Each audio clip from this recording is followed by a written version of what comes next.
साथ आज हो गए जुदा, अपनों से घिरे भाजपा प्रत्याशी सुरेश मुर्मू। नमस्कार, सुबह सवेरा न्यूज चैनल में आप सभी का स्वागत है। सुबह सवेरा न्यूज चैनल पर आप सब नए हैं तो लाइक को सब्सक्राइब करना नहीं भूले। समाचार विस्तार से। विधानसभा चुनाव को लेकर दुमका जिले में 20 नवंबर को मतदान है। 29 अक्टूबर को नामांकन की प्रक्रिया समाप्त हो जाएगी। सभी दलों द्वारा अपने प्रत्याशी के नामों की घोषणा के साथ ही जिले के सभी चारों विधानसभा सीट पर राजनीतिक समीकरण स्पष्ट हो चुका है। सबसे दिलचस्प मुकाबला जामा विधानसभा सीट पर होने के आसार हैं। यहां भाजपा प्रत्याशी को सबसे ज्यादा खतरा उनसे है जो कल तक मंच पर साथ रहा करते थे, लेकिन अब राहें अलग अलग हो चुकी हैं। तीसरी बार भाजपा ने लगाया सुरेश मुर्मू पर दांव। जामा विधानसभा सीट जिला का सबसे हॉट सीट बन गया है। यहां से तीसरी बार भाजपा ने राष्ट्रीय स्वयंसेवक संघ के प्रचारक और पूर्णकालीन रहे सुरेश मुर्मू पर दांव लगाया है। सुरेश मुर्मू इससे पहले 2014 व 2019 में जामा से प्रत्याशी रह चुके हैं। 2014 और में 2306 वोट से और 2019 में 2426 वोट से झामुमो प्रत्याशी सीता सोरेन के हाथों चुनाव हार गए थे।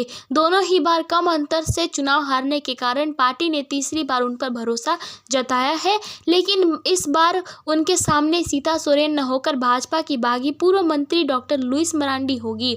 साथ ही भाजपा के पूर्व प्रखंड अध्यक्ष राजू पुजहर भी पार्टी छोड़कर जयराम महतो की पार्टी जेएलकेएम प्रत्याशी के रूप में चुनावी समर में ताल ठोकने के लिए कमर कस चुके हैं।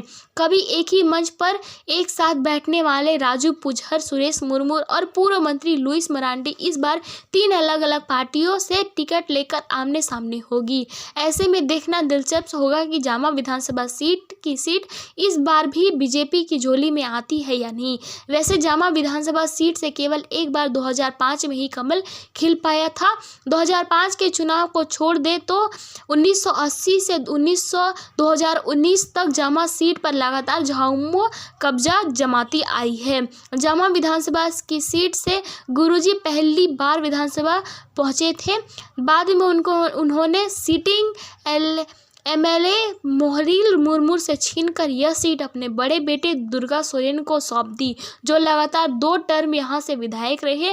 दुर्गा सोरेन की मौत के बाद लगातार 15 वर्षों तक यहां से विधायक रहे शिबू सोरेन की बड़ी बहू सीता सोरेन इस बार जामताड़ा से भाजपा प्रत्याशी के तौर पर चुनाव लड़ रही हैं।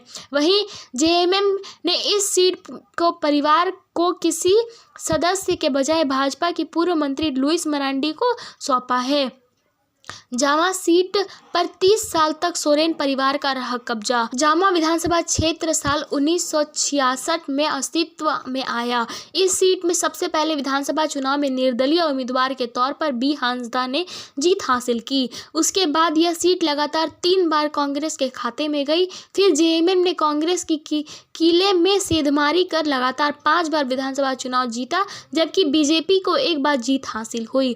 1959 से लेकर 1977 के बीच हुई 3 विधानसभा चुनाव में यहां से कांग्रेस प्रत्याशी मदन बेसरा ने जीत दर्ज कर हैट्रिक बनाई थी और दूसरी बार झामुमो की सीता सोरेन ने 2009 से 2019 तक 3 चुनाव जीतकर इस रिकॉर्ड की बराबरी की। 1995 और 2000 में जामा सीट से चुनाव जीतने वाले झामुमो प्रत्याशी दुर्गा सोरेन को उनके चेले भाजपा प्रत्याशी सुनील सोरेन ने 2005 में पराजित कर उन्हें हैट्रिक बनाने से वंचित कर दिया। दुर्गा सोरेन की मौत के बाद उनकी विधवा सीता सोरेन 15 सालों तक यहां से विधायक रही, यानी कुल मिलाकर 30 सालों तक जामा सीट पर सोरेन परिवार का कब्जा रहा। भाजपा के गठबंधन से बदल सकता है समीकरण। 2019 के चुनाव में यदि तुलना करें तो अब झामुमो का भाजपा का विलय हो चुका है, जबकि भाजपा गठबंधन में इस बार आजसू, लोजपा और जदयू शामिल हैं, जो समीकरण को बदल सकता है। 2019 में झामुमो ने पार्टी सुप्रीमो बाबूलाल मरांडी के भतीजा अर्जुन मरांडी को प्रत्याशी बनाया था। आजसू पार्टी ने डॉक्टर स्टेफी टेरेसा मुर्मू को, जो लोजपा ने फ्रांसिस मुर्मू को प्रत्याशी बनाया था।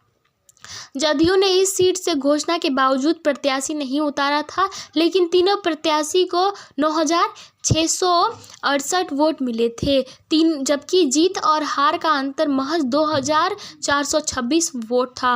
ऐसे में जामा विधानसभा क्षेत्र की जनता किसे सिर्फ जीत कर सेहरा पहनाती है, यह तो 23 नवंबर को पता चलेगा। लेकिन इसका इतना जरूर है कि एक तरफ भाजपा यहाँ कमल खिलाने के लिए जी तोड़ मेहनत करेगी, तो दूसरी तरफ झामुमो अपने परंपरागत सीट को हर हाल में अपने पास रखने के लिए हर संभव प्रयास करेगी।